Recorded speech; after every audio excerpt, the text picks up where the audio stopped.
Abi na kon gi-play yan na. Bakit ka? No. It's none of his scared. You want to go inside? Hmm? You want to go inside? Are you scared? Are you scared? Sige, pili lang mo, dam. Biribigang mga chicken, oh. Oh, sige. Sobra lima. Nako na sobra 5 diha. Tuloyan mo ng sobra 5 da. Kana dako na.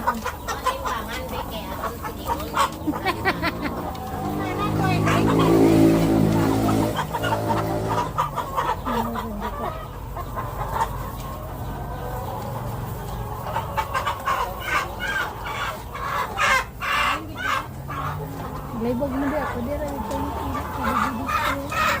Kan galibog inyo ulo ko na da. Pwede lang dire ka mo sa display pili. Pwede dito ma'am. Pwede dito ma'am. Pwede pod kung ganahan mo mosulod pa gid dito. Dito ka mapili, pwede gyapon.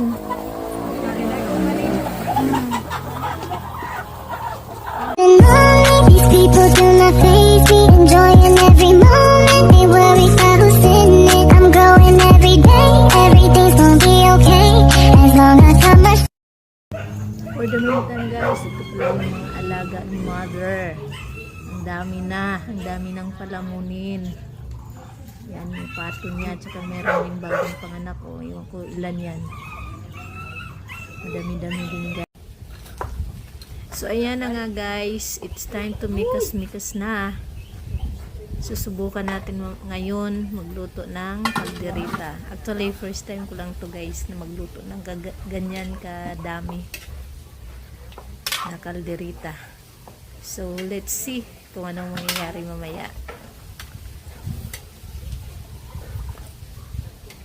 Sana haluin muna natin ng konti at palambutin. Kasi matigas-tigas yan guys. Matigas na manok yan. Ewan ko lang kung ilang years na. Pero kailangan niya ng mga 1 hour na na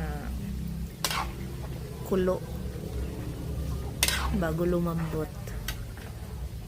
So yan, dyan wala pang rekado yan. Takpan muna natin at antayin lumambot ng konti. So ayan na nga guys, may mga rekado na yung niluto nating kalderitang manok. So yan, kita nyo naman. Mukhang masarap na guys, mukha lang. So welcome to my vlog. Yan yung burger natin. Ayan Drone na. ba drone? Tapos na yan guys.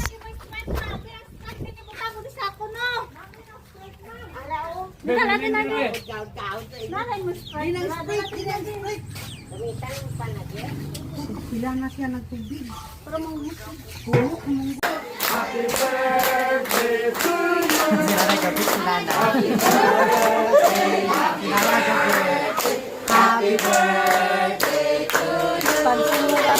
Napansin mo pa. Mayong TV, Mang. Mang, Mayong TV.